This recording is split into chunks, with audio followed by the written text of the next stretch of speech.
7 on the Line, where we ask your aviators 7 completely random and sometimes completely ridiculous questions so you can get to know them a little bit better.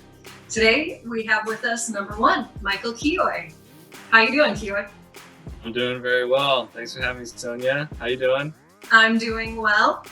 Enjoying this socially distant conversation we're about to have here. Of course, yeah, I'm looking forward to it.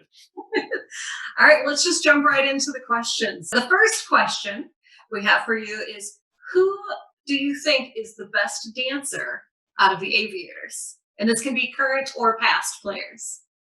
Oh, easy question for me to answer. This is going to be a past player, but people that have been fans of the Aviators should know Mr. Mark L. Bogan. He is a amazing line dancer / swing dancer. Fun fact. And so when we were younger, we used to go every once in a while to a restaurant / bar area that had some line dancing available. And he was a huge fan and learned very quickly, and now is a hit at all the weddings. That is hilarious, and I would not have expected that. I have a cat. I know. No one expects it, but he is legit a good dancer. That is great. Yes, if you have been an Aviators fan, you know number 8, Mark L. Bogan, whose number was taken over by Danny Landisman last year. Yes, it's a good person to pass it to. Exactly, it was a good transfer, that number 8. Next question: what is your most embarrassing childhood memory? Wow, also a good question. So I don't know if this counts because I wasn't really a child, but I'm going to tell it anyway because it's a funny story and it's also quite embarrassing. Perfect. So my first year at UCLA, the first week I was there, so I guess they call it 0 week or dead week. You don't have any classes, you're moving all your stuff in, and I lived in a dorm that was co-ed. So I had women that lived next door to me, men that lived next to them, women that, so there's, a lot of people. And we had the second night we were there, we had this giant capture the flag game, 50 people versus 50 people. So our floor versus another floor. Wow. It's a lot of fun. We came back. I was having a conversation with the young lady that lived next to me, and someone decided that it would be funny to pants me.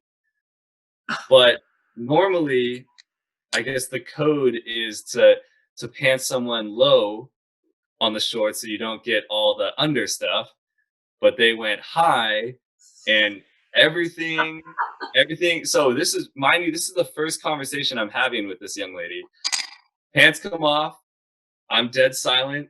I just reach down, pull my pants back up. I turn around, I walk to my room, and I shut the door. But it ended up being okay because we ended up being friends for the rest of college. So once you've been in that situation, where else do you go?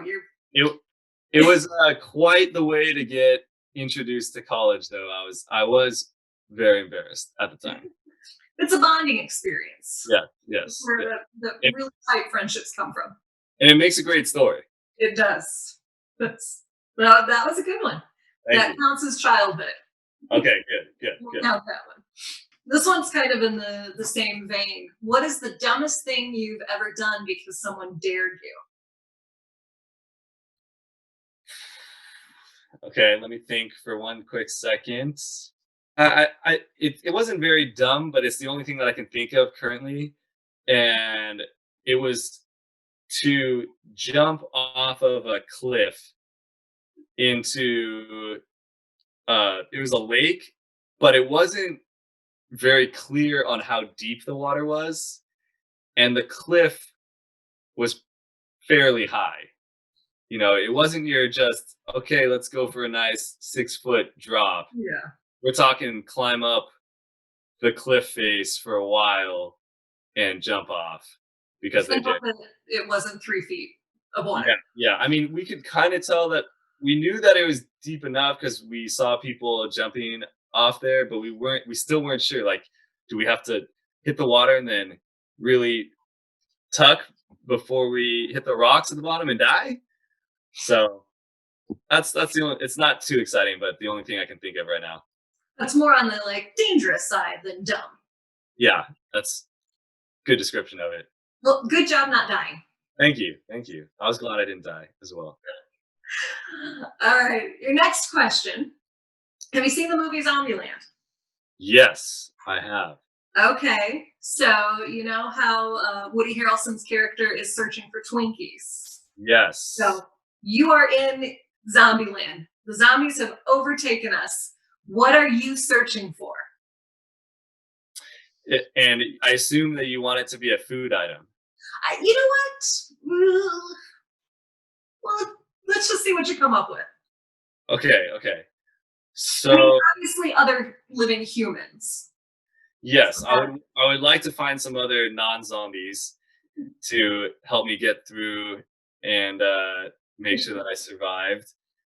As long as they didn't steal all my stuff, because I think the young ladies in that movie, they first steal some stuff and then they have to catch up to them. Spoiler alert. If you haven't seen Zombieland by now. Yeah, it's been a while. I think I'm going to stay with a food item and try to think of something a little bit more obscure because I think it is fun. So, okay, I really like manju ice cream or mochi ice cream. Sorry, I like manju and I love mochi ice cream. So, if I was in Hawaii, I would go to, there's a place called Bubby's and they have a bunch of mochi ice cream and it's amazing. And that, I think, is a comparison to how difficult it would be to find, because you're not going to find Twinkies very easily. Yeah.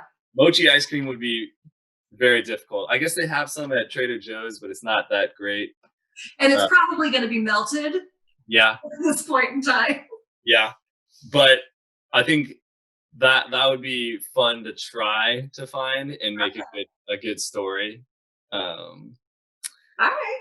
Yeah. No, I think that's a good answer.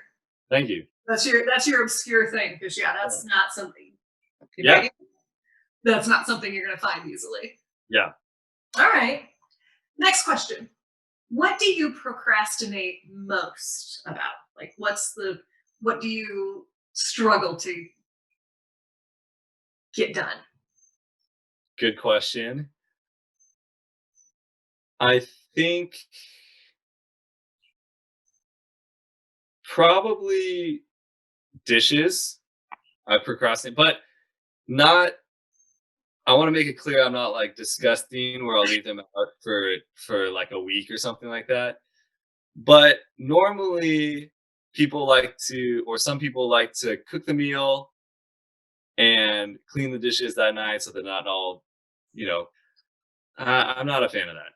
I'll cook the meal, I'll eat the meal, I'll leave the dishes, and I'll do them the next night. Okay. Or maybe even the second day after, depending on how bad it is. But I should do them earlier. Okay. That seems like a logical answer. Dishes, laundry, household chores in general. Yeah, well, I don't mind doing the laundry. The dishes, yeah. I've never owned a dishwasher in my life. And so I've always had to hand wash dishes, and I'm very thorough about it. Once I'm doing it, I make sure extremely clean because that's kind of a thing of mine. But I just don't like to start it. All right, good answer. Thanks. All right, question number 6. Would you rather give up bathing for a month or the internet for a month? Definitely the internet. Like I said, well, I guess it really depends. If I was on a backpacking trip or something, I would be totally fine not showering because you wouldn't be able to shower. You also probably wouldn't have internet, so you're giving up both. Yeah. But if I had to choose, I would say internet. Very short story. I used to help out at the summer camp. We would be up there for about a week and a half, and there's no internet, and I used to love that. And obviously we could shower, but the just unplugging for an amount of time felt really good, and we rarely do that these days. So I think just for the mental break, it would be nice. Um, yeah. All right. Good one. Okay. Final question. Your seventh question, which I'm a big fan of this one because Okay. I love Disney. Oh, great. Which Disney character are you?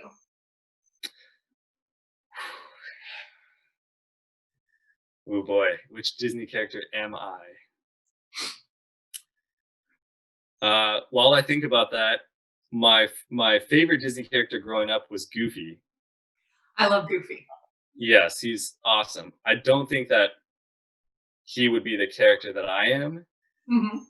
but that was like I'm stalling for a second. I hmm. I know there's a Real, lot to choose from. There's been a real, lot of movies and cartoons.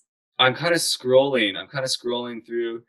Uh, I I would probably pick an old school Disney character just because that's the time that I grew up in.